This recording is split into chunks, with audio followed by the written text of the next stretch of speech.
오늘 여러분이 알던 세계 지도는 폐기됩니다. 이 선언에 강의실이 발칵 뒤집혔습니다. 미국, 중국, 일본 세 강대국이 동시에 실패한 과제. 50년 30조 수만 명이 투입됐지만 답은 없었죠. 설마 한국입니까? 조롱 섞인 웃음이 터져 나왔습니다. 하지만 불과 48시간. 한국이 이미 수백 년 전 같은 문제를 해결했다는 기록이 공개됐습니다. 더 충격적인 건 그 기록이 지금의 산업 군사 외교와 정확히 맞아떨어진다는 사실이었죠. 도대체 이 나라는 언제부터 이런 잠재력을 쌓아온 걸까요? 지금부터 그 놀라운 현장 속으로 들어가 보시죠. 미국에서 날아온 충격적인 이야기. 바로 시작합니다. 그리고 지금 어디에서 시청하고 계신지 댓글로 남겨주세요. 여러분의 이야기도 듣고 싶습니다. 그 전에 잠깐 1초 만에 누를 수 있는 좋아요 버튼을 꾹 눌러주시면 영상 제작에 큰 힘이 됩니다. 그럼 바로 사연 시작하겠습니다. 안녕하세요. 제 이름은 로즈 그린힐이라고 합니다. 그날 특강 제목은 이랬습니다. 한국, 기존 세계 질서의 경계를 무너뜨린 국가. 솔직히 회의적이었습니다. 한국이 그 정도로 중요하다고요? 교수님은 천천히 고개를 끄덕이셨습니다. 오늘 여러분이 알던 세계 지도는 완전히 뒤집힐 겁니다. 교수님은 칠판에 한 단어를 적으셨어요. 나비 효과. 강의실이 웅성거렸습니다. 날씨 이야기인가 싶었는데요. 교수님은 천천히 설명하기 시작했습니다. 1972년 미국의 기상학자 에드워드 로렌츠가 과학학회에서 발표한 개념이라며 브라질에서 나비 한 마리가 날개를 펄럭이면 그 작은 공기 흐름이 지구 반대편 텍사스에서 거대한 허리케인을 만들 수 있다는 이론이라고 설명했습니다. 작은 시작이 예측 불가능한 거대한 결과를 낳는다는 뜻이었어요. 교수님은 슬라이드를 넘기며 말씀하셨습니다. 오늘 우리가 볼 이야기는 바로 이 나비 효과입니다. 1000년 전 한반도에서 시작된 작은 날개짓이 오늘날 세계 질서 전체를 바꿔놓은 이야기 말이죠. 1000년 전이라고요. 강의실이 조용해졌습니다. 교수님은 다시 직지심체요절 사진을 띄웠어요. 1377년 충청북도 청주의 작은 절에서 만들어진 책입니다. 이 책은 구텐베르크 성서보다 78년 앞선 세계 최초의 금속 활자본이죠. 교수님은 잠시 멈추셨습니다. 여러분, 78년이 얼마나 긴 시간인지 아십니까? 한 세대가 25년이라고 치면 거의 3세대입니다. 유럽이 금속 활자를 처음 본 그 순간 한국에서는 이미 증손자 세대가 그 기술을 쓰고 있었다는 뜻이에요. 교수님은 또 다른 자료를 보여주셨습니다. 2015년 서울 디지털 포럼에서 미국 전 부통령 엘 고어가 한 발언이었어요. 고어는 스위스 바젤의 인쇄박물관에서 흥미로운 연구 결과를 접했다며 구텐베르크가 인쇄술을 발명하기 전 한국을 방문했던 교황 사절단을 만났고 그들로부터 금속 활자에 대한 정보를 얻었다는 기록이 있다고 밝혔습니다. 구텐베르크는 그 정보를 바탕으로 자신의 인쇄술을 완성했지만 한국에서 배웠다는 사실은 결코 밝히지 않았다는 겁니다. 교수님은 화면을 가리키며 말씀하셨어요. 미국 전직 부통령이 공개석상에서 이런 발언을 했다는 건 그만큼 확실한 증거가 있다는 뜻입니다. 그런데 왜 이 책 한 권이 중요할까요? 교수님은 다시 질문을 던지셨습니다.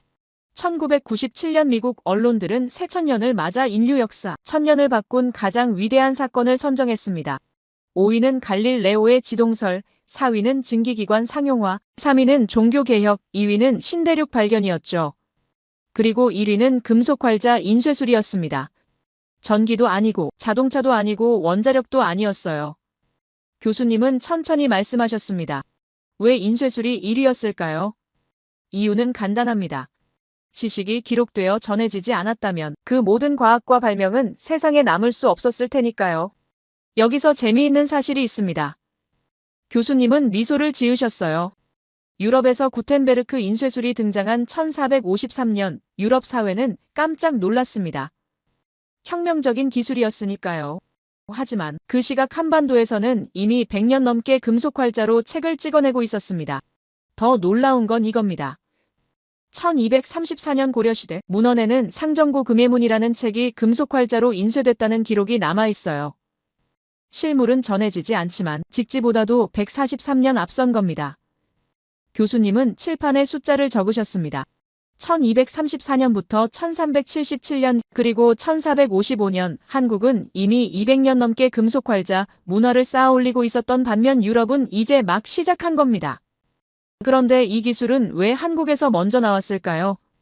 교수님은 다음 슬라이드를 넘기셨습니다. 과거 필사 방식으로 책 한 권을 만들려면 석 달이 걸렸습니다. 사람이 손으로 한 글자씩 베끼니 오탈자는 피할 수 없었고 책 한 권 만드는 동안 수많은 오류가 생겼죠. 목판 인쇄도 있었지만 나무는 습기에 약해서 몇 번 찍으면 다시 새 판을 만들어야 했어요. 하지만 금속활자는 달랐습니다.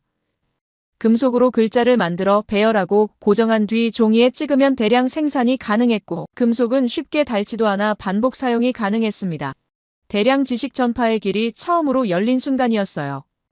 교수님은 잠시 멈췄다가 말씀하셨습니다. 여기서 제 동료 마이클 이야기를 해야겠습니다. 마이클은 하버드 역사학과 교수이며 작년 봄 한국을 방문했어요.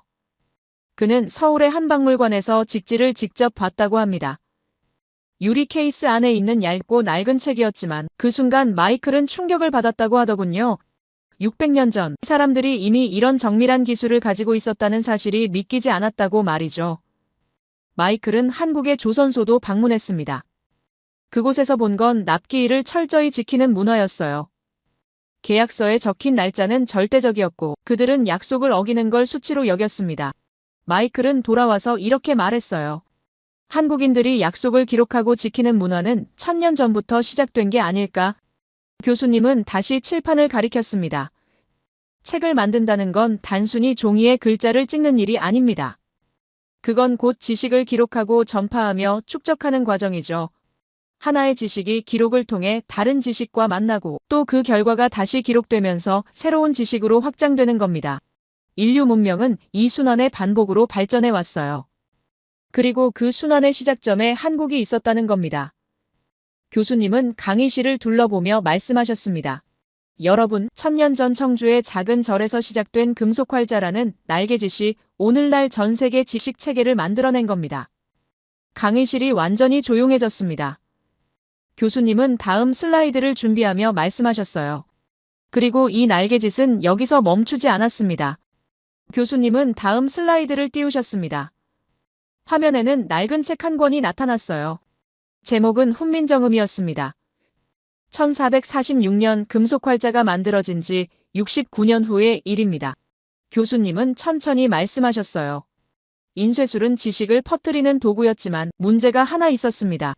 그 지식을 읽을 수 있는 사람이 너무 적었다는 거죠. 당시 조선은 한자를 썼습니다. 교수님은 설명을 이어갔어요. 한자는 배우기 어려웠고 수천 개의 글자를 외워야 했으며 평민들은 평생 글을 배울 기회조차 없었습니다. 책은 있었지만 읽을 수 있는 건 극소수 양반들 뿐이었죠. 그러니까 금속활자라는 혁명적 기술이 있어도 정작 그 혜택을 받는 사람은 손에 꼽을 정도였다는 겁니다.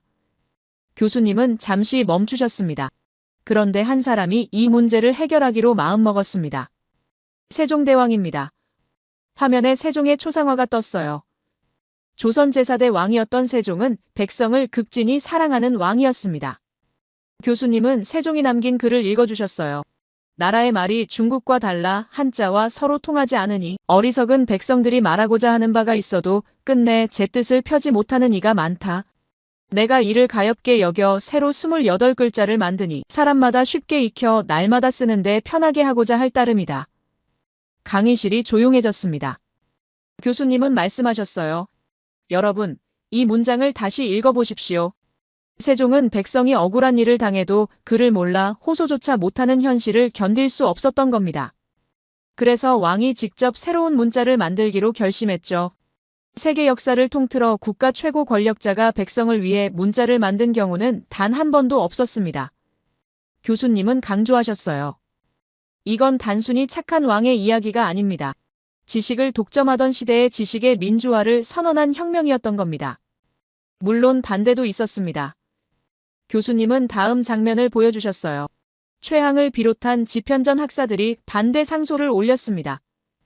그들은 중국의 심기를 거스를까 두려워했고 한자만으로도 충분하다고 주장했죠.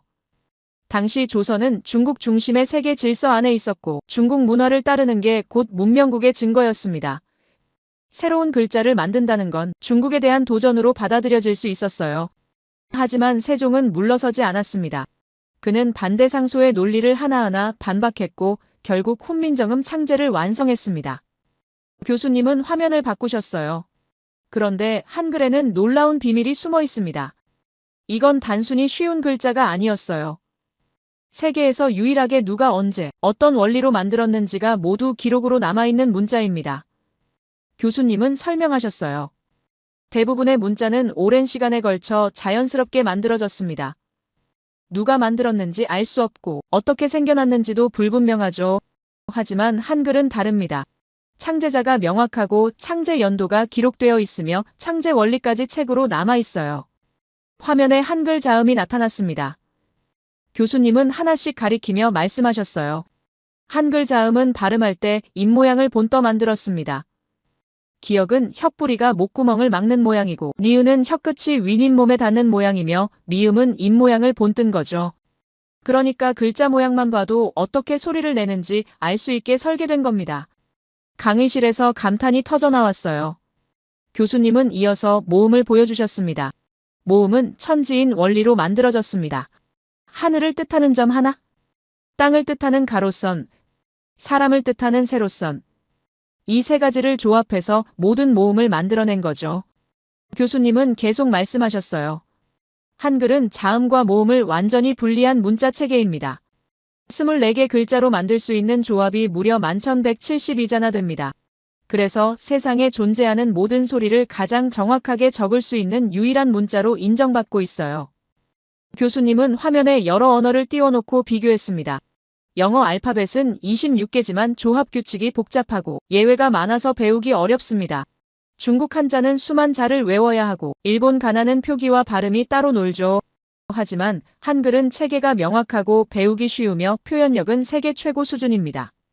세종은 훈민정음을 반포하며 이렇게 말했습니다. 교수님이 읽어주셨어요. 슬기로운 사람은 하루아침에 깨우칠 것이요. 어리석은 사람이라도 열흘이면 배울 수 있을 것이다. 실제로 그랬습니다. 한글은 누구나 빠르게 배울 수 있었고 신분과 관계없이 글을 읽고 쓸 수 있게 됐어요. 교수님은 강조하셨습니다. 이게 얼마나 혁명적인 일인지 아십니까? 유럽에서는 1800년대까지도 평민 대부분이 문맹이었습니다. 하지만 조선은 1400년대에 이미 누구나 글을 배울 수 있는 문자를 완성한 거죠. 교수님은 다음 이야기를 꺼내셨어요. 한글이 반포되고 7개월 전 세종의 부인 소원왕후가 세상을 떠났습니다. 세종은 깊은 슬픔에 빠졌고 아내를 기리기 위해 석가모니의 일대기를 책으로 만들기로 했습니다. 이 일은 둘째 아들 수양대군이 맡았고 그는 석보상절이라는 책을 편찬한 뒤 새로 만든 훈민정음으로 번역했어요. 세종은 이 책의 내용에 따라 찬불가 583곡을 지었고 이것이 월인천강지곡입니다. 교수님은 화면에 두 책을 띄우며 말씀하셨어요. 이 두 권은 한글이 창제되자마자 금속활자로 찍어낸 최초의 한글 책입니다. 세종은 새 문자를 만들고 즉시 인쇄술과 결합시켜 보급한 거죠. 교수님은 잠시 숨을 고르셨습니다. 여기서 다시 제 동료 마이클 이야기를 해야겠습니다. 마이클은 작년 한국에서 이상한 걸 발견했다고 했어요. 한국 사람들은 약속 시간을 철저히 지키고 계약서에 적힌 내용을 절대적으로 여기며 기록을 굉장히 중요하게 생각한다는 겁니다. 마이클은 처음엔 그냥 성실한 국민성이라고 생각했대요. 하지만 박물관에서 직지와 훈민정음을 본 순간 깨달았다고 합니다. 이 사람들은 1000년 전부터 기록하는 민족이었다는 걸 말이죠. 교수님은 설명하셨어요. 기록한다는 건 단순히 글자를 적는 게 아닙니다. 그건 약속을 남기는 행위죠. 금속활자로 책을 찍어낸다는 건 지식을 영구히 보존하겠다는 약속이고 한글을 만든다는 건 모든 백성이 글을 배울 수 있게 하겠다는 약속이며 그걸 책으로 펴낸다는 건 그 약속을 지키겠다는 실천입니다. 1000년 동안 이어진 이 습관이 오늘날 한국인의 DNA에 새겨진 거예요. 그런데 이게 오늘날과 무슨 관계가 있을까요? 제 마음속에 의문이 생겼습니다. 1000년 전 이야기가 현대와 무슨 상관이 있다는 건지 아직 감이 오지 않았어요. 교수님은 제 마음을 읽으셨는지 천천히 말씀하셨습니다. 로즈, 의문이 드는 게 당연합니다. 하지만 이제부터가 진짜 이야기죠. 교수님은 화면을 바꾸셨어요. 1965년 19살의 미국 청년이 처음으로 한국을 방문했습니다. 그의 이름은 마카 피터슨이었고 나중에 하버드에서 박사 학위를 받고 한국학 교수가 된 사람이죠. 피터슨은 당시 한국을 보고 충격을 받았습니다. 전쟁이 끝난 지 12년밖에 안 됐고 국토는 완전히 폐허였으며 사람들은 가난했지만 그들의 눈빛은 달랐다고 했어요. 배움에 대한 열망이 불타오르고 있었다는 겁니다. 교수님은 계속 말씀하셨어요. 피터슨 교수는 수십 년 뒤 이렇게 말했습니다. 한국이 70년 만에 선진국이 된 건 우연이 아니라고 말이죠. 금속활자가 만든 기록 문화, 한글이 가능하게 한 교육, 민주화, 그리고 배움을 포기하지 않는 국민성. 이 세 가지가 유기적으로 연결되어 오늘의 한국을 만들었다는 겁니다. 교수님은 강의실을 둘러보며 말씀하셨어요. 1000년 전 청주에서 시작된 금속활자, 600년 전 세종이 만든 한글. 이 두 날개짓이 오늘날 세계가 주목하는 한국을 만들어낸 겁니다. 강의실이 조용했습니다. 교수님은 마지막 슬라이드를 띄우셨어요. 기록의 민족이 기술의 민족이 된 이유, 화면에 그 문장이 떴습니다. 교수님은 천천히 말씀하셨어요. 정밀하게 금속활자를 만들던 손이 오늘날 반도체를 만들고 백성을 위해 문자를 설계하던 논리가 오늘날 시스템을 설계하며 약속을 기록하고 지키던 문화가 오늘날 납기일을 철저히 지키는 신뢰로 이어진 겁니다. 이건 우연이 아닙니다. 1000년 동안 쌓여온 DNA죠. 교수님은 잠시 멈추셨다가 말씀하셨습니다. 그리고 이 DNA는 지금 세계 질서를 바꾸고 있습니다. 교수님은 동아시아 지도를 띄우셨습니다. 한국, 일본, 중국이 한눈에 들어왔어요. 교수님은 일본을 가리키며 말씀하셨습니다. 세계 3위 경제대국이고 첨단 기술을 보유한 나라이며 자동차와 전자제품으로 세계 시장을 석권한 강국이죠. 그런데 이 나라에 치명적인 약점이 있습니다. 강의실이 조용해졌어요. 교수님은 천천히 말씀하셨습니다. 일본은 전쟁을 시작할 수는 있지만 끝까지 수행할 수는 없는 나라입니다. 어떻게 그럴 수 있을까요? 의문이 들었습니다. 일본은 막강한 경제력을 가진 나라인데 전쟁을 지속할 수 없다니요. 교수님은 설명하셨어요. 일본의 문제는 시작이 아니라 지속입니다. 첨단 산업처럼 보이지만 소재와 부품, 에너지, 기술 플랫폼 어느 하나도 완전히 자립하지 못한 구조죠. 교수님은 화면을 바꾸셨습니다. 중국은 히토류로 압박하고 미국은 플랫폼과 금융으로 압박하며 일본은 양쪽에서 동시에 조이는 상황입니다. 이 상황에서 일본이 유일하게 안정적으로 협력할 수 있는 나라가 한국이라는 거죠. 교수님은 구체적인 예를 들기 시작했습니다. 반도체 공정과 장비 운용 능력, 배터리와 전기차 핵심 부품 체인, 조선과 방산 분야의 정밀 제조 협력, 이 모든 영역에서 일본은 한국 없이 버티기 어렵습니다. 강의실에서 웅성거림이 들렸어요. 일본이 한국에게 그렇게까지 의존한다는 게 믿기지 않았습니다. 교수님은 더 깊이 파고들었어요. 일본은 생산과 운용이 분리된 나라입니다. 조선소는 규슈에 있고 방산 공장은 혼슈에 있으며 보급 창고는 또 다른 섬에 흩어져 있죠. 평상시엔 문제가 없지만 유사시엔 병목 현상이 즉시 발생한다는 겁니다. 반면 한국은 어떨까요? 교수님은 대비되는 화면을 보여주셨어요. 한국은 조선소와 방산 공장, 부품 제조사와 정비시설이 하나의 생태계로 연결되어 있습니다. 울산과 거제에 조선소가 있고 바로 근처에 방산업체들이 모여 있으며 부품 협력사들도 같은 권역에 밀집되어 있죠. 평상시에도 대량 생산 체계를 유지하고 전시 전환 속도는 세계 최고 수준입니다. 교수님은 강조하셨어요. 일본은 주문부터 승인과 재가동까지 시간이 오래 걸리지만 한국은 즉시 가동이 가능하다는 게 결정적 차이입니다. 교수님은 두 번째 이유를 말씀하셨습니다. 디지털 주권 문제죠. 디지털 주권이라는 말이 생소했어요. 교수님은 쉽게 풀어주셨습니다. 디지털 주권이란 자기 나라 국민들이 쓰는 인터넷 서비스를 자기 나라 기업이 제공하느냐, 외국 기업이 제공하느냐의 문제입니다. 예를 들어 검색이나 메신저, 지도 서비스를 미국 회사 제품만 쓴다면 그 나라는 디지털 주권을 잃은 거죠. 왜냐하면 국민이 쓰는 돈이 모두 외국으로 빠져나가고 중요한 정보도 외국 기업 서버에 저장되기 때문입니다. 교수님은 일본 사례를 보여주셨어요. 일본은 구글과 애플, 아마존의 플랫폼을 통째로 내준 나라입니다. 일본 사람들은 검색할 때 구글을 쓰고 휴대폰은 아이폰을 쓰며 인터넷 쇼핑은 아마존에서 합니다. 관광으로 돈을 벌어도 디지털 사용료로 더 많은 돈이 미국으로 빠져나가는 구조죠. 교수님은 화면에 숫자를 띄우셨습니다. 일본의 디지털 무역 적자는 해마다 수십조 원에 달하고 이 돈이 고스란히 미국 기업 주머니로 들어간다는 겁니다. 그런데 한국은 달랐습니다. 교수님은 대비되는 화면을 보여주셨어요. 한국은 네이버와 카카오 같은 자국 플랫폼으로 디지털 주권을 방어했습니다. 한국 사람들은 검색할 때 네이버를 쓰고 메신저는 카카오톡을 쓰며 지도도 자국 서비스를 이용합니다. 미국을 상대로 한 디지털 적자 규모가 일본의 10분의 1 수준이죠. 교수님은 말씀하셨어요. 일본 입장에서는 한국이 어떻게 이걸 막아냈는지 배워야 하는 상황이 된 겁니다. 강의실에서 놀라움이 터져나왔습니다. 교수님은 세 번째 이유를 꺼내셨어요. 일본은 지금 이중포위 상태에 놓여 있습니다. 화면에 일본을 중심으로 한 화살표들이 나타났습니다. 중국은 자원과 공급망으로 압박하고 미국은 방위비와 무역협정으로 압박하죠. 중국은 히토류 수출을 제한하며 일본 경제를 흔들고 미국은 방위비 분담금을 올리라며 압박합니다. 양쪽에서 동시에 조이는 상황에서 일본이 한국마저 잃으면 외교와 경제, 안보전 분야에서 고립된다는 겁니다. 교수님은 실제 사례를 들려주셨어요. 최근 다카이치 일본 총리가 독도 문제로 한국을 도발했습니다. 예전 같았으면 일본 정치권이 환호했을 텐데 이번엔 달랐죠.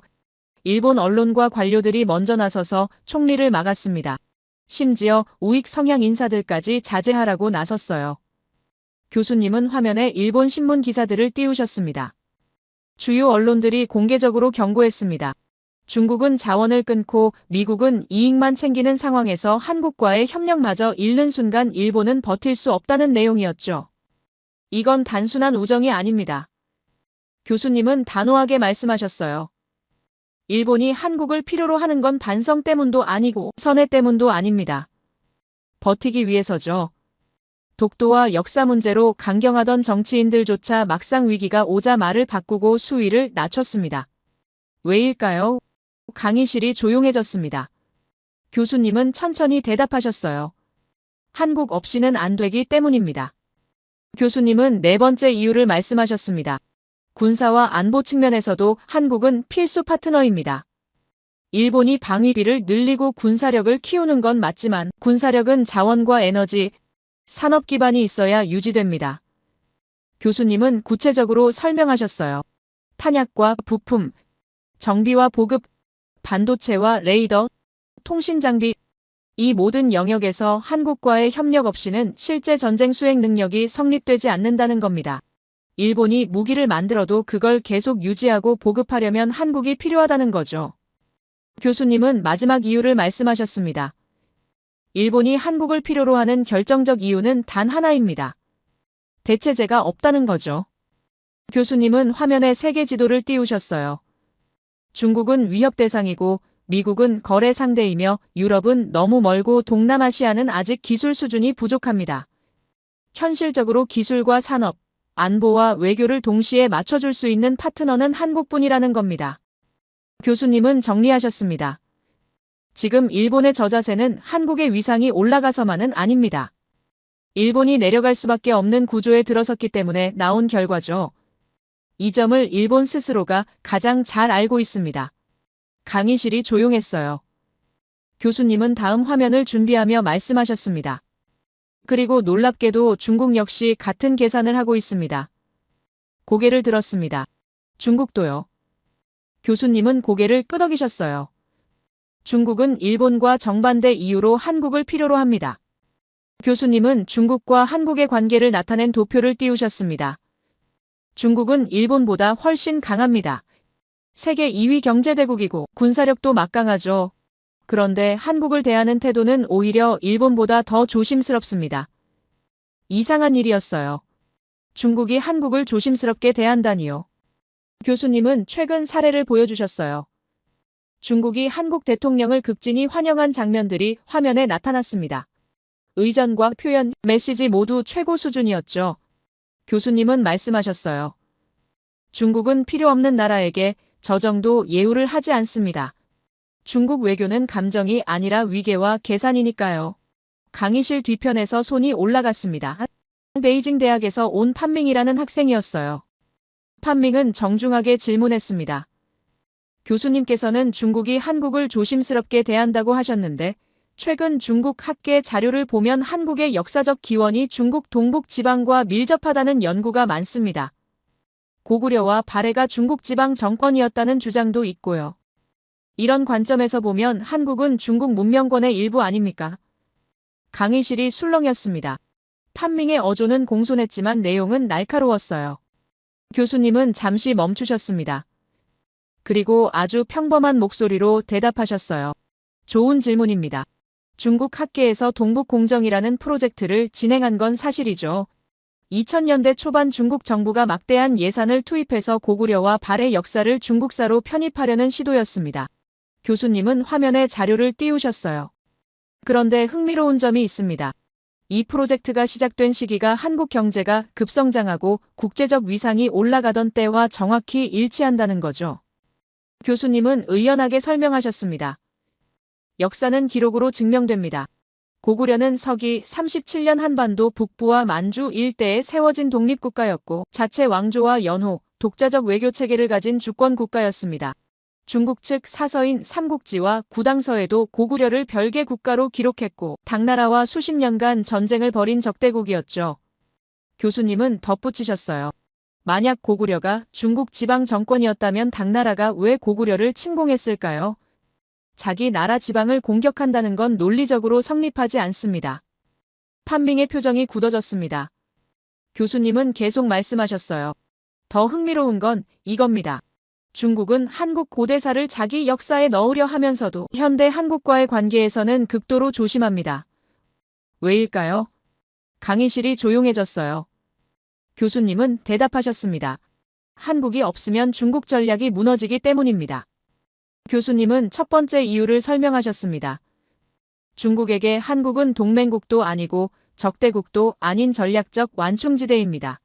미국과 일본, 대만으로 이어지는 봉쇄선에서 한국만큼은 완전히 적대 진영으로 돌려서는 안 되는 위치죠. 교수님은 지도를 가리키셨어요. 한국이 완전히 미국과 일본 쪽으로 기울면 동북아 전선이 한 번에 열립니다. 그 순간 중국은 태평양 진출이 막히고 동쪽 전체가 적대 세력으로 둘러싸이는 거죠. 그래서 중국은 압박보다 관리를 택합니다. 교수님은 말씀하셨어요. 대립보다 유인을 선택하고 한국을 견제와 완충이라는 두 가지 역할을 동시에 할 수 있는 나라로 보는 겁니다. 판밍은 고개를 숙였지만 표정은 여전히 불편해 보였어요. 교수님은 두 번째 이유를 꺼내셨습니다. 중국은 규모는 크지만 핵심 기술에서는 여전히 빈틈이 많습니다. 메모리 반도체와 디스플레이, 배터리 소재와 공정기술, 정밀 제조 운영 노하우 이 영역에서 한국은 미국만큼 멀지 않고 일본만큼 적대적이지 않은 현실적 협력 상대죠. 교수님은 화면에 무역 통계를 띄우셨습니다. 중국이 한국 기업을 함부로 때리지 못하는 이유도 여기 있습니다. 때리는 순간 자기 산업도 같이 다치기 때문이에요. 판밍이 다시 손을 들었습니다. 하지만 교수님, 중국도 반도체 자립에 성공하고 있지 않습니까? 화웨이가 최근 7나노 공정 칩을 자체 생산했다는 보도도 있었고요. 판밍의 목소리에는 자신감이 섞여 있었습니다. 교수님은 고개를 끄덕이셨어요. 맞습니다. 중국이 일부 성과를 낸 건 사실입니다. 하지만 생산 수율과 안정성, 대량 양산 능력에서는 아직 한참 멀죠. 더 중요한 건 이겁니다. 교수님은 말씀하셨어요. 기술 하나를 개발하는 것과 그걸 산업 전체 시스템으로 안정화시키는 건 완전히 다른 문제입니다. 한국은 후자를 이미 완성했고 중국은 아직 전자 단계에 있는 거죠. 교수님은 세 번째 이유를 말씀하셨습니다.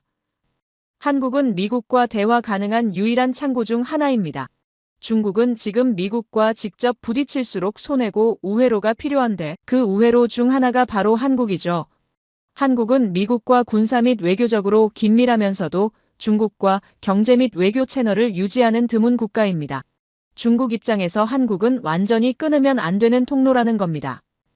그래서 중국은 한국 대통령 방중 시 최고 수준 예우를 하고 일본과는 정반대 태도를 보입니다. 교수님은 화면을 바꾸셨어요. 일본에게는 역사 문제와 영토 분쟁을 꾸준히 제기하며 압박하지만 한국에게는 그렇게 하지 않습니다. 똑같이 미국 동맹인데 대우가 완전히 다른 거죠. 교수님은 네 번째 이유를 말씀하셨습니다. 대만 문제에서 한국은 결정적 변수입니다. 중국에게 대만은 핵심 국가 목표이고 대만 유사시 한국의 태도는 중국 입장에서 치명적 변수죠. 교수님은 설명하셨어요. 한국이 적극 개입하면 중국 부담이 폭증하고 한국이 중립을 유지하면 중국은 전략 여지를 확보할 수 있습니다. 그래서 중국은 한국을 압박해서 밀어붙이기보다 중립을 유지하도록 관리하려는 거죠. 판밍의 얼굴이 점점 굳어졌습니다. 교수님은 다섯 번째 이유를 꺼내셨어요. 중국이 한국을 존중하는 척하는 이유는 간단합니다. 중국 외교는 위계와 계산이고 약하다고 판단하면 압박하며 강하다고 판단하면 예우하는 구조죠. 최근 중국이 한국에 보이는 태도는 한국을 무시할 수 없는 단계로 인식했다는 신호에 가깝습니다. 교수님은 정리하셨습니다. 중국이 한국을 필요로 하는 이유는 단순합니다. 한국은 적으로 만들기엔 너무 크고 동맹으로 묶기엔 너무 독립적인 나라가 되었기 때문이죠. 중국에게 한국은 기술 파트너이자 외교 완충지대이며 대만 문제의 핵심 변수이고 미국과의 간접 소통 창구입니다. 그래서 중국은 한국을 밀어내지 않습니다. 관리하고 붙잡고 필요할 때 예우하죠.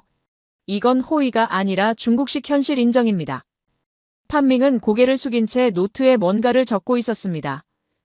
교수님은 강의실을 둘러보며 말씀하셨어요. 일본은 한국에 의존하고 중국은 한국을 필요로 합니다. 그리고 일본과 중국이 서로를 견제할수록 한국의 위치는 더 중앙으로 이동하죠. 강의실이 조용했습니다. 교수님은 다음 슬라이드를 준비하며 말씀하셨어요. 이 구조를 가장 먼저 이해한 나라가 바로 미국이었습니다. 교수님은 미국과 한국의 관계를 나타낸 슬라이드를 띄우셨습니다.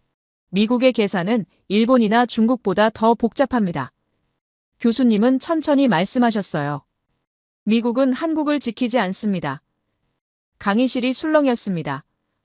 한미동맹은 70년 넘게 유지되어 온 핵심 동맹 아닙니까? 가슴이 철렁했어요. 교수님은 설명하셨습니다. 미국은 한국을 전제로 전략을 설계합니다. 지킨다와 전제로 한다는 완전히 다른 개념이죠. 지킨다는 건 보호의 의미지만 전제로 한다는 건 없으면 안 된다는 뜻입니다. 교수님은 화면을 바꾸셨어요. 미국이 한국 없이는 전략 자체가 성립하지 않는다는 말씀이군요. 머릿속이 복잡해졌습니다. 교수님은 구체적 사례를 들기 시작했습니다. 트럼프가 주한미군 철수를 언급한 적이 있습니다. 방위비 100% 요구와 철수 압박, 비용 전가 발언이 이어졌죠. 많은 사람들이 이걸 협박으로 봤습니다. 교수님은 말씀하셨어요. 하지만 이건 협박이 아니었습니다. 한국을 떠본 거죠. 한국이 없어도 되는지 말입니다. 그런데 흥미로운 일이 벌어졌습니다. 교수님은 화면에 당시 뉴스 기사들을 띄우셨어요. 한국은 콧방귀도 끼지 않았습니다. 왜일까요? 강의실이 조용해졌어요. 교수님은 대답하셨습니다. 한국은 이미 자주방위 능력을 갖추고 있었습니다. 그것도 어느 나라와 싸워도 지지 않을 정도로 압도적으로요. 한국의 유일한 군사동맹은 미국뿐이지만 이런 압도적이고 막강한 화력을 보유한 미국에게 더 이상 보호의 대상이 아니라 전략 파트너였다는 겁니다. 교수님은 계속 말씀하셨어요. 지정학적 위치도 그렇습니다. 미군이 주둔하는 이유는 한국을 지키기 위해서가 아니라 미국을 위해서죠. 한반도는 중국과 러시아를 동시에 견제할 수 있는 유일한 전략 거점이고 일본 방어선의 최전방이며 인도태평양 전략의 핵심 축입니다. 그래서 지금은 미국도 철수 이야기조차 꺼내지 않습니다. 철수하면 본인들만 손해라는 걸 잘 알기 때문이죠. 교수님은 두 번째 이유를 꺼내셨습니다. 문제는 의지가 아니라 시간입니다. 화면에 중국 항공모함 사진이 나타났어요.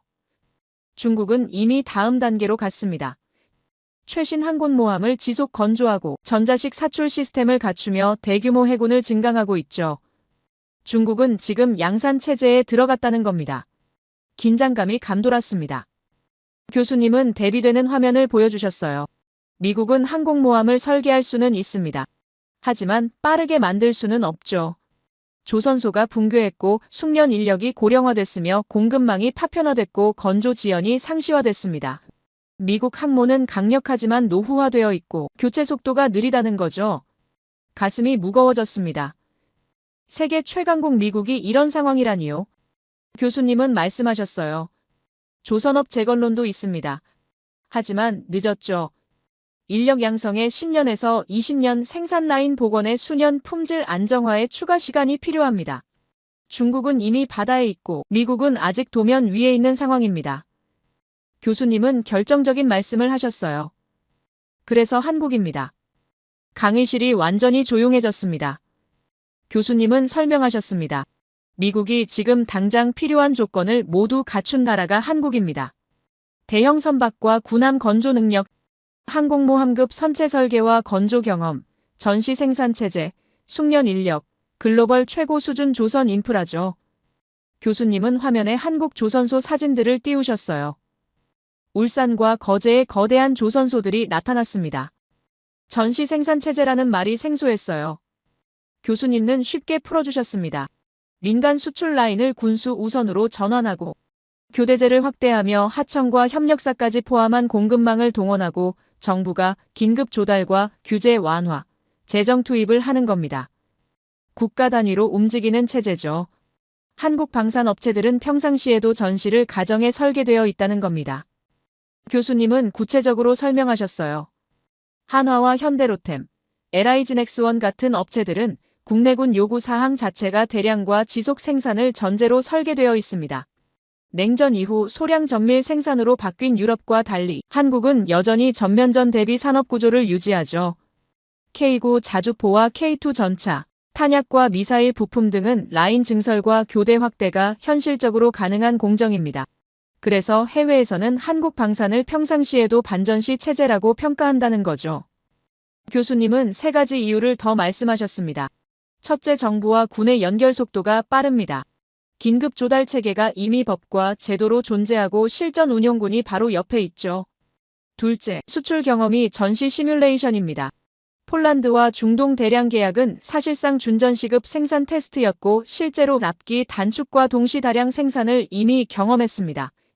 셋째, 산업 인력이 밀집되어 있습니다. 특정 지역의 방산 인력과 협력사가 집중되어 있어서 국가가 필요하면 동원 효율이 매우 높죠. 교수님은 정리하셨어요. 서방 국가들 중 한국만큼 빠른 전환이 가능한 나라는 거의 없습니다. 전투기 생산 차질도 문제입니다. 미국은 지금 전투기를 제대로 만들지 못하고 있어요. 생산 지연과 공급망 문제, 인력 부족과 예산 병목 현상이 계속되고 있죠. 교수님은 화면을 바꾸셨습니다. FA-50, 미국이 자국 공군 훈련과 보조 전력으로 한국산 항공기를 검토한다는 건 상징이 아니죠. 현실의 패배 선언입니다. 핵 추진 잠수함 문제도 있습니다. 교수님은 말씀하셨어요. 예전 같았으면 미국이 이걸 승인해 줄 리가 없었습니다. 하지만 지금은 상황이 다르죠. 미국이 단번에 오케이 했습니다. 미국은 한국에게 얻어야 하는 것들이 너무 많기 때문입니다. 가슴이 벅차올랐어요. 교수님은 잠시 멈추셨다가 말씀하셨습니다. 여기서 한 가지 더 이야기해야 할 게 있습니다. 한국이 이렇게 된 건 우연이 아닙니다. 교수님은 화면을 바꾸셨어요. 1953년 한국전쟁으로 국토는 완전히 폐허가 됐고 1인당 국민소득은 67달러였습니다. 세계 최빈국 중 하나였죠. 하지만 70년 만에 세계 12위 경제대국이 됐고 반도체와 조선 방산과 문화 콘텐츠에서 세계 최고 수준에 올랐습니다. 교수님은 천천히 말씀하셨어요. 이건 단순한 경제성장이 아닙니다. 위기를 기회로 만드는 민족의 DNA죠. 1000년 전 금속활자를 만들 때도 그랬고 600년 전 한글을 창제할 때도 그랬으며 70년 전 폐허에서 일어설 때도 그랬습니다. 위기가 오면 더욱 강해지고 힘이 배가 되는 민족이라는 겁니다. 목이 메었습니다. 교수님은 계속 말씀하셨어요. 오늘날 한국뿐만 아니라 대부분 나라가 이런 생각을 갖고 있습니다. 나라가 망하면 안 된다는 마음, 기술이 무너지면 안 된다는 각오, 꾸준히 성장해야 한다는 의지 말이죠. 하지만 이 뿌리가 한국이라는 게 대단한 겁니다. 물론 누구든 갖고 있는 생각이지만 한국이라는 나라가 시대적 고난을 맞았을 때도 어떤 역경에서도 의연하게 대처하고 오히려 위기를 기회로 만드는 데에는 조상들의 정신이 있기에 가능했던 거죠. 교수님은 마지막으로 말씀하셨습니다. 그리고 이런 나라가 다른 나라를 위해서도 우리라는 마음가짐으로 진심을 다해 해냈습니다. 중동 사막에서 약속을 지켰고 유럽 전장에 무기를 보냈으며 아프리카 개발의 기술을 전했죠. 자기만을 위한 게 아니라 함께 가려는 정신. 이게 한국을 믿게 만드는 힘입니다. 교수님은 정리하셨어요. 항공모함도 한국, 군함도 한국, 보수와 유지도 한국, 전투기, 공백도 한국, 핵추진 잠수함 기술까지 한국.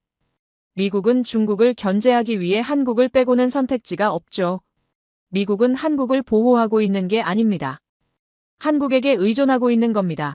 이건 동맹이 아니라 생존 공식입니다. 강의실이 숨죽인 듯 조용했습니다. 교수님은 세계 지도를 띄우셨습니다. 한국을 중심으로 선들이 뻗어나가며 전 세계를 연결하고 있었어요. 교수님은 말씀하셨습니다. 이제 세계 모든 대륙 이야기를 해야겠습니다. 유럽부터 시작하죠. 유럽은 오랫동안 공급받는 쪽이 아니라 공급하는 쪽이었습니다. 기술과 표준, 무기의 원조였죠. 교수님은 화면을 바꾸셨어요. 그 유럽이 지금은 한국을 찾고 있습니다. 강의실 공기가 미묘하게 바뀌었어요. 유럽이 한국을 찾는다고요. 교수님은 설명하셨습니다. 유럽은 구조적 위기에 직면했습니다. 유럽 방사는 기술 수준이 높지만 대량 생산 체계가 붕괴했죠. 냉전 이후 공장을 축소하고 통합했는데 전쟁이 터지자 현실이 드러났습니다.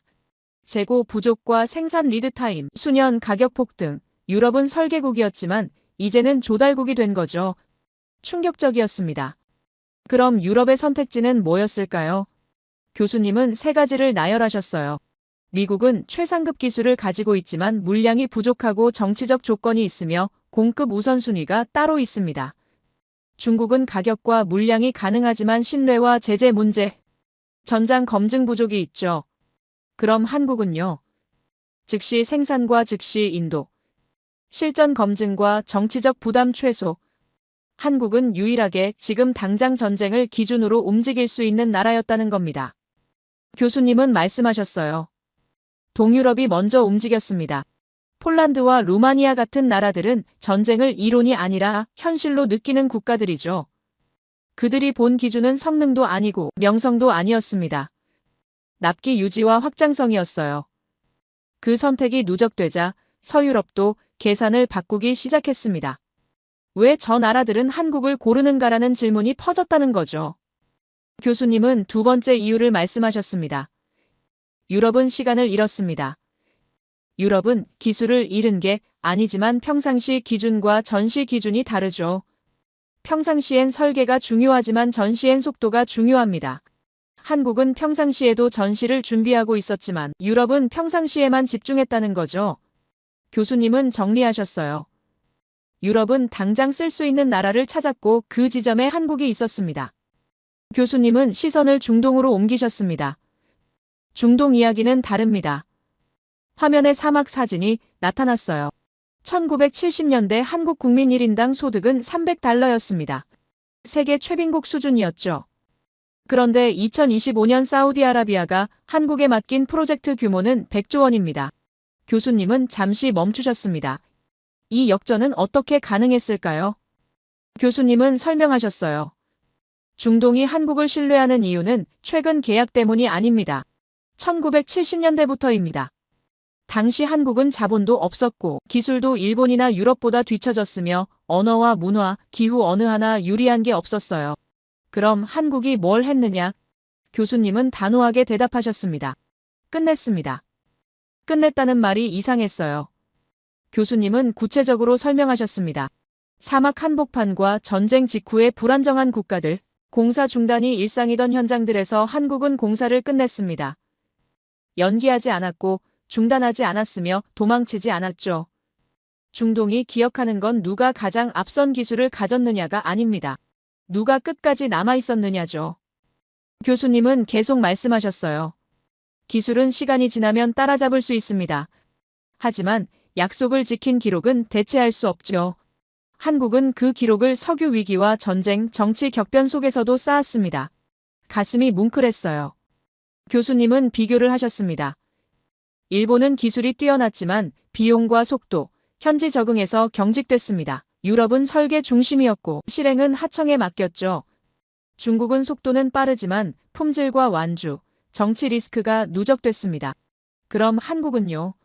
설계가 부족하면 현장에서 보완했고 자금이 없으면 사람을 투입했으며 조건이 나빠지면 더 버텼습니다. 이건 미담이 아니라 기록이라는 거죠. 교수님은 현재로 돌아오셨어요. 오늘날 중동이 한국에 맡기는 건 단순 시공이 아닙니다. 국가 단위 프로젝트죠. 인프라와 플랜트, 원전과 방산, 운영과 유지, 인력 양성. 이건 단기 계약이 아니라 이 나라의 미래 일부를 맡긴다는 결정입니다. 교수님은 강조하셨어요.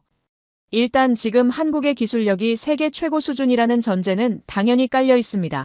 게다가 한국이 이미 한 번 가장 힘든 시기에 증명했기 때문에 선택한 거죠. 이건 감정이 아니라 기억의 정치학입니다. 교수님은 세 번째 지역으로 넘어가셨습니다. 아프리카는 원조를 원하는 게 아닙니다. 함께 가는 파트너를 원하죠. 아프리카가 한국을 보는 이유는 한국이 식민지 가해자가 아니고 내정 간섭을 하지 않으며 정치 블록 강요도 없기 때문입니다.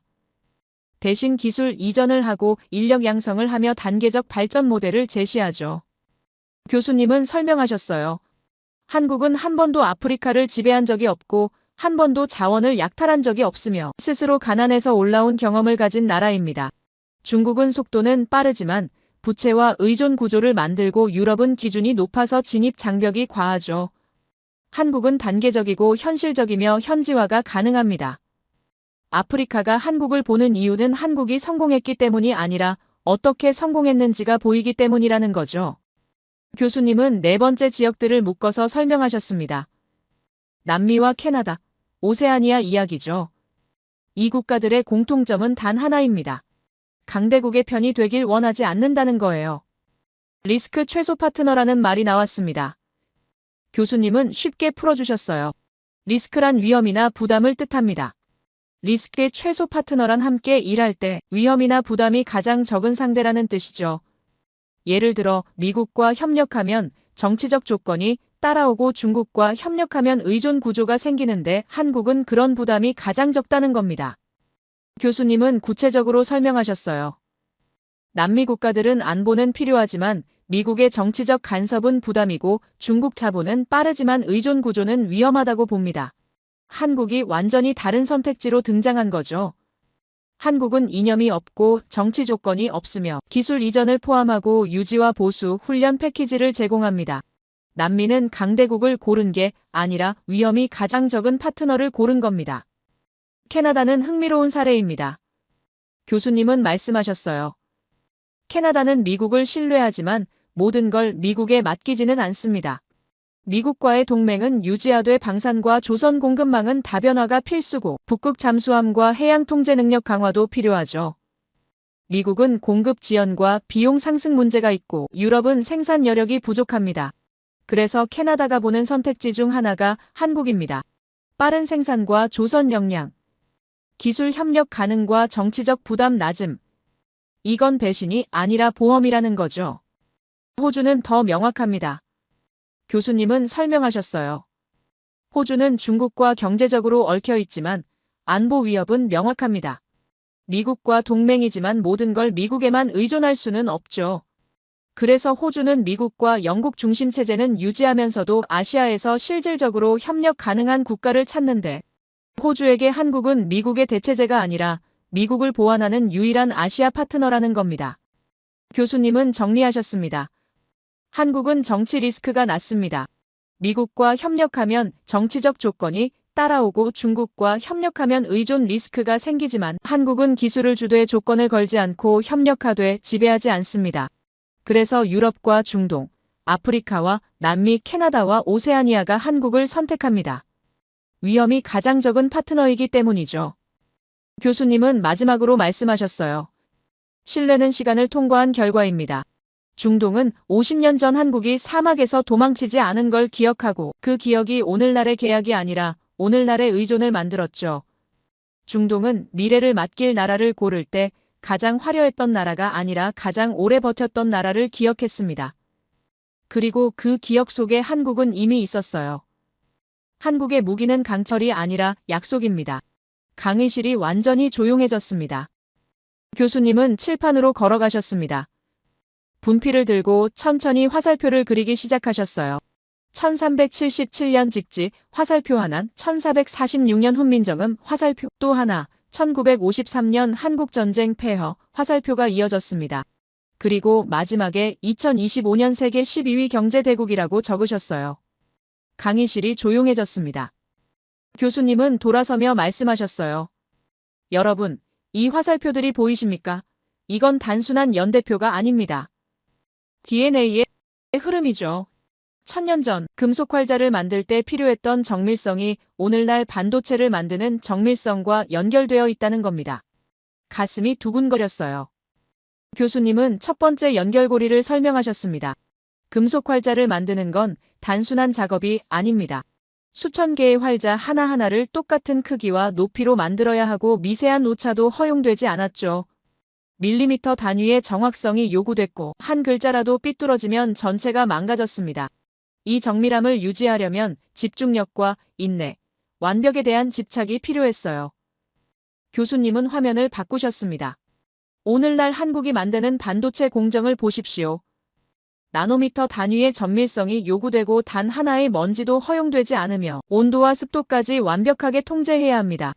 이 두 작업의 본질은 같다는 거죠. 교수님은 계속 말씀하셨어요. 1000년 전 금속 활자를 만들던 장인들은 실수를 용납하지 않았습니다. 한 글자를 만드는데 며칠이 걸려도 완벽할 때까지 다시 만들었죠.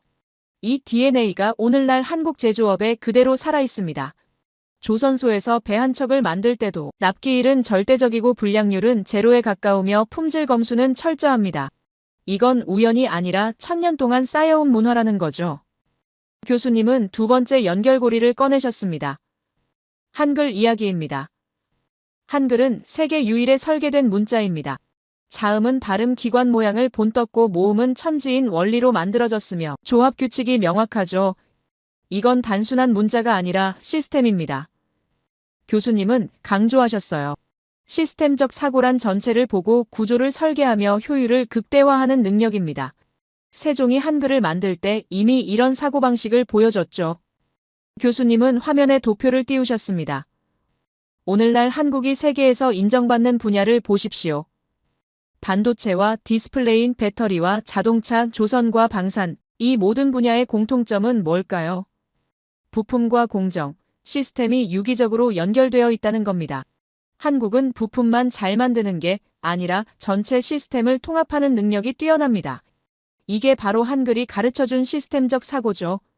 입이 벌어졌습니다. 교수님은 세 번째 연결고리를 말씀하셨어요. 교육열입니다. 세종이 한글을 만든 이유는 백성이 글을 읽게 하기 위해서였습니다. 지식의 민주화죠. 이 정신이 오늘날까지 이어졌습니다. 1953년 전쟁이 끝났을 때 한국은 완전한 폐허였습니다. 1인당 국민소득 67달러, 세계 최빈국 중 하나였죠. 하지만 한국인들은 배움을 포기하지 않았습니다. 교수님은 화면을 바꾸셨어요. 1960년대 한국 가정의 모습이 나타났습니다. 부모들은 굶어도 자식 교육비는 냈고 아이들은 촛불 켜고 공부했으며 교사들은 월급이 밀려도 학교를 지켰습니다. 교수님은 천천히 말씀하셨어요. 이건 단순한 교육열이 아닙니다. 배워야 살 수 있다는 절박함이었고 지식이 유일한 무기라는 확신이었죠. 세종이 600년 전 심어놓은 씨앗이 폐허 속에서 꽃을 피운 겁니다. 눈시울이 뜨거워졌습니다. 교수님은 마이클 교수 이야기를 다시 꺼내셨습니다. 제 동료 마이클이 작년 한국 조선소를 방문했을 때 이상한 걸 발견했습니다. 납기일이 절대적이었다는 거죠. 계약서에 적힌 날짜는 생명과도 같았고 지연은 수치로 여겨졌으며 약속은 반드시 지켜야 하는 것이었습니다. 마이클은 처음엔 그냥 한국인의 성실함이라고 생각했어요. 하지만 박물관에서 직지를 보고 훈민정음 해례본을 본 순간 깨달았습니다. 이 사람들은 1000년 전부터 기록하고 약속을 지키는 민족이었다는 걸 말이죠. 교수님은 정리하셨습니다. 마이클이 조선소에서 본 납기 준수는 1000년 전 금속 활자를 만들 때부터 시작된 정밀성이었고, 한국 기업들이 보여주는 시스템 통합 능력은 600년 전 한글을 설계할 때부터 시작된 체계적 사고였으며, 70년 만에 선진국이 된 건 배움을 포기하지 않는 교육열 덕분이었습니다. 약속을 지키는 문화는 우연이 아니었어요. 1000년 동안 쌓여온 DNA였던 겁니다. 머릿속이 복잡했습니다. 모든 게 연결되어 있었습니다. 과거가 현재를 만들었고 역사가 지정학을 결정했으며 문화가 국력이 되었다는 거죠. 교수님은 칠판의 화살표들을 다시 가리키셨어요. 이게 바로 나비 효과입니다. 1000년 전 청주에서 시작된 작은 날개짓이 오늘날 세계 질서 전체를 바꿔놓은 겁니다. 교수님은 잠시 숨을 고르셨습니다. 그리고 마지막 이야기를 시작하셨어요. 이제 질문을 바꿔야 할 시간입니다. 한국이 왜 중요한가가 아니라 한국 없이 세계가 버틸 수 있는가입니다. 강의실이 완전히 조용해졌습니다. 교수님은 설명하셨습니다. 중요하다는 건 있으면 좋다는 뜻입니다. 하지만 버틸 수 없다는 건 없으면 안 된다는 뜻이죠. 지금까지 우리는 동아시아와 북미, 유럽과 중동, 아프리카와 남미, 오세아니아를 봤습니다. 모든 지역이 서로 다른 이유로 같은 나라를 필요로 하고 있어요. 교수님은 구체적으로 나열하셨습니다. 일본에게 한국은 생산과 보급, 지속 능력의 핵심이고 중국에게 한국은 기술 파트너이자 외교 완충지대이며 대만 문제의 핵심 변수입니다. 미국에게 한국은 중국 견제를 위한 즉시 가동 가능한 산업과 군사 역량이고 유럽에게 한국은 생산 공백을 메우는 현실적 산업 파트너이며 중동에게 한국은 정치 조건 없는 검증된 실행자입니다. 글로벌 사우스에게 한국은 강요하지 않는 성공한 모델이죠. 교수님은 칠판에 단어를 하나 적으셨습니다. 대체 불가능성. 한국이 공급을 멈추면 멈춥니다.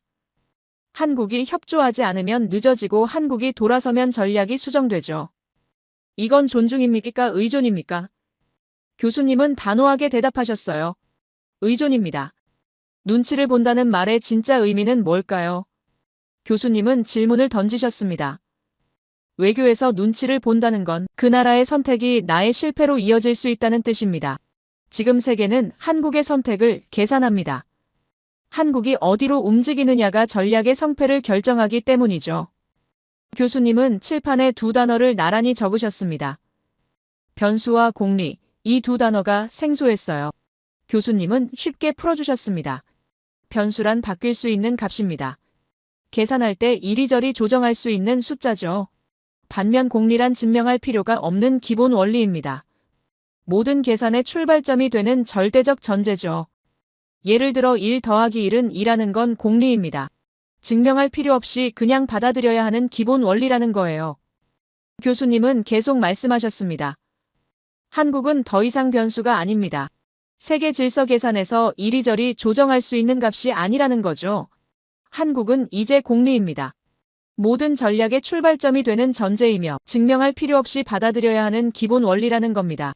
한국 없이는 계산 자체가 성립하지 않는다는 뜻이에요. 전율이 흘렀습니다.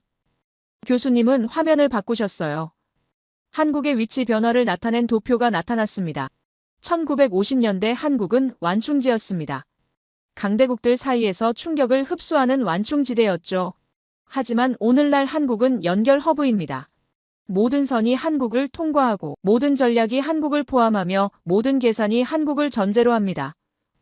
완충지에서 연결 허브로 바뀐 거죠. 교수님은 또 다른 변화를 보여주셨습니다. 과거 한국은 중견국으로 분류됐습니다. 강대국도 아니고 약소국도 아닌 중간 정도의 나라였죠. 하지만 오늘날 한국은 시스템 국가입니다. 시스템 국가란 그 나라가 빠지면 전체 시스템이 작동하지 않는 나라를 뜻합니다. 크기의 문제가 아니라 역할의 문제죠. 중견국에서 시스템 국가로 바뀐 겁니다. 교수님은 정리하셨어요. 분단국이 아니라 균형국이고 완충지가 아니라 연결 허브이며 중견국이 아니라 시스템 국가입니다. 한국은 이동했죠. 강대국의 시대는 끝나지 않았습니다. 하지만 이제 세계는 강대국만으로는 작동하지 않습니다. 미국은 여전히 가장 강하지만 혼자서는 빠르지 않고 중국은 크지만 신뢰를 얻지 못했으며 일본은 기술이 있지만 지속할 수 없습니다. 그래서 이들은 모두 한국을 계산에 넣습니다. 한국 없이는 전략이 완성되지 않기 때문이죠. 교수님은 마지막 슬라이드를 띄우셨습니다. 세계는 한국을 설명하지 않습니다. 계산합니다. 그 문장이 화면에 떴어요. 교수님은 천천히 말씀하셨습니다. 지금 세계가 가장 두려워하는 건 한국의 힘이 아닙니다. 한국의 선택이죠. 한국이 어디로 기우느냐, 누구와 협력하느냐, 무엇을 우선하느냐. 이 선택이 동북아 균형을, 글로벌 공급망을, 안보 구조를 바꿉니다. 그래서 일본은 한국을 자극하지 않고, 중국은 한국을 관리하며, 미국은 한국을 붙잡고, 유럽은 한국을 찾고, 중동은 한국의 미래를 맡기며, 글로벌 사우스는 한국을 모델로 봅니다. 모든 대륙이 지금 한국을 원합니다. 한국 없이는 버틸 수 없기 때문이죠. 교수님은 강의를 마무리하셨습니다. 갈등의 한복판에서 해법의 중심으로, 선택당하던 국가에서 선택하는 국가로, 완충지에서 연결 허브로, 중견국에서 시스템 국가로 한국은 이동했습니다. 이제 세계는 한국을 설명하지 않습니다. 계산하죠. 그리고 한국을 보면 강대국의 정의를 바꿔야 할 때가 아닌가 싶습니다. 한국이 빠진 세계 지도는 더 이상 성립하지 않습니다. 교수님은 칠판에 마지막 문장을 적으셨어요. 한국 없이는 세계 질서가 성립하지 않습니다. 강의실이 완전히 조용했습니다. 300명의 학생들이 숨죽인 채 그 문장을 바라봤어요. 교수님은 분필을 내려놓으셨습니다. 노트를 덮었습니다. 이 강의는 단순히 동북아 안보 구조를 가르쳐 준 게 아니었습니다. 세계 질서가 어떻게 움직이는지, 힘이 무엇인지, 필수성이 무엇인지를 보여줬죠. 처음엔 세계가 눈치를 보는 나라가 있다는 말을 믿지 않았습니다. 한국이 그 정도로 중요하다는 것도 회의적이었어요. 하지만 지금은 알았습니다. 한국은 더 이상 사이에 낀 나라가 아니라 중간을 쥔 나라였습니다. 변수가 아니라 공리였고, 설명의 대상이 아니라 계산의 전제였죠. 그리고 전 세계가 그 사실을 알고 있었어요. 천천히 적었습니다. 한국은 경계선을 넘은 나라다. 그리고 세계는 지금 그 경계 위에 서 있다. 펜을 놓았습니다. 강의실에서 박수가 터져나왔어요. 처음엔 몇 명이 치다가 곧 전체로 퍼졌고 300명 모두가 일어나 박수를 쳤습니다. 교수님은 고개를 숙여 인사하셨어요. 마이크 앞에 다시 서셨습니다. 여러분, 오늘 우리는 한국이라는 나라를 통해 세계 질서가 어떻게 재편되고 있는지 봤습니다. 이건 끝이 아니라 시작입니다. 앞으로 여러분이 국제관계를 공부하고 정책을 만들고 세계와 소통할 때 오늘 배운 걸 기억하시길 바랍니다. 세계는 변하고 있고 그 중심에 예상치 못한 나라가 서 있다는 걸 말이죠. 자리에 앉아 생각했습니다. 한국에게 바라는 게 있었습니다. 이 놀라운 위치를 얻은 한국이 그 힘을 어떻게 쓸지 궁금했어요. 미국에게도 바라는 게 있었습니다. 동맹이라는 이름으로 의존하면서도 대등하게 대하지 않는 모순을 언제까지 이어갈 건지 되돌아봤으면 좋겠습니다. 세계에게도 바라는 게 있었어요. 한국을 계산의 도구로만 보지 말고 함께 가는 파트너로 존중했으면 합니다. 무엇보다 바라는 건 이겁니다. 한국이 이 위치를 얻은 건 강요하지 않고 약속을 지켰기 때문입니다. 힘으로 밀어붙이지 않고 신뢰로 쌓아 올렸죠. 이 원칙을 계속 지켜나가길 바랍니다. 세계가 한국을 필요로 하는 이유가 기술이나 산업만이 아니라 그 근본에 있는 정신 때문이라는 걸 잊지 않길 바랍니다. 그리고 한국이 선택할 때 자기만을 위한 선택이 아니라 함께 가는 선택을 하길 바랍니다. 1000년 전 금속활자를 만들 때 지식을 독점하지 않고 나눴듯이 600년 전 한글을 만들 때 백성을 위했듯이 50년 전 사막에서 약속을 지켰듯이 그 정신으로 세계와 함께하길 바랍니다. 한국이 중심에 선 건 세계를 지배하기 위해서가 아니라 세계를 연결하기 위해서라는 걸 기억하길 바랍니다. 미국은 한국을 단순한 동맹이 아니라 대등한 파트너로 대하길 바라고 중국은 한국을 계산의 변수가 아니라 존중의 대상으로 보길 바라며 일본은 과거를 인정하고 미래를 함께 만들길 바랍니다. 유럽과 중동, 아프리카와 남미 모든 대륙이 한국과 함께 더 나은 세계를 만들어가길 바랍니다. 무엇보다 한국이 이 모든 기대와 의존 속에서도 흔들리지 않고 자기 길을 걸어가길 바랍니다. 세계의 눈치를 보는 게 아니라 세계와 함께 걸어가는 나라로 강요받지 않고 선택하는 나라로 힘을 과시하지 않고 신뢰를 쌓는 나라로 남아있길 바랍니다. 가방을 챙기며 마지막으로 노트를 봤습니다. 오늘 하루 강의였지만 세계를 보는 눈이 완전히 바뀌었어요. 한국은 경계선을 넘은 나라였고 세계는 지금 그 경계 위에 서 있었습니다. 앞으로 국제 뉴스를 볼 때마다 오늘 배운 걸 기억할 것 같습니다. 한국이 어떤 선택을 하는지 세계가 어떻게 반응하는지 말이죠. 강의실을 나서며 생각했습니다. 변수가 공리가 되는 순간을 목격했습니다. 완충지가 연결 허브가 되는 과정을 배웠죠. 그리고 1000년 전 작은 날개짓이 오늘 세계를 바꾸고 있다는 걸 깨달았어요. 이 모든 게 우연이 아니라 역사의 필연이었고 과거가 만든 현재였으며 DNA가 결정한 지정학이었습니다. 제 이야기를 끝까지 들어주셔서 감사합니다. 모두 안녕히 계세요. 오늘의 사연 어떻게 들으셨나요? 처음엔 그냥 한 나라의 역사 이야기처럼 들렸을지도 모르겠습니다. 하지만 끝까지 따라오다 보니 이 이야기가 단순히 과거의 기록이나 자랑으로 끝나지 않는다는 느낌이 들지 않으셨나요? 이 사연이 인상적인 이유는 누가 옳고 그르냐를 따지기보다 한 사회가 어떤 선택을 반복해왔는지, 그리고 그 선택이 얼마나 오랜 시간 축적되어 오늘의 모습이 되었는지를 조용히 보여주기 때문인 것 같습니다. 눈에 보이는 힘이나 큰 목소리가 아니라 기록하고 남기고 책임지는 태도, 당장은 느리고 불리해 보여도 끝까지 완성을 고집했던 습관, 그런 것들이 결국 한 나라의 성격이 되고 사람들이 그 나라를 대하는 기준이 되었다는 점이 인상 깊었습니다. 어쩌면 우리는 평소에 이런 것들을 너무 당연하게 여기고 지나쳤을지도 모릅니다. 왜 그렇게 꼼꼼한지, 왜 그렇게 약속을 중시하는지, 왜 결과보다 과정을 끝까지 지키려 하는지, 그 이유를 굳이 생각해보지 않고 살아왔을지도 모르죠. 이 이야기를 듣고 나니 과연 기술이 나라를 만든 건지, 아니면 오랜 시간 쌓인 태도가 기술을 만들었는지, 그 경계가 점점 흐려지는 느낌도 듭니다. 여러분의 생각을 아래 댓글에 남겨주세요.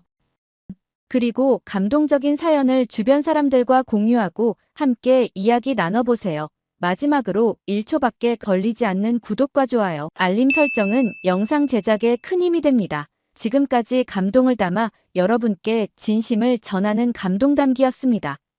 오늘 하루도 행복한 하루 보내세요.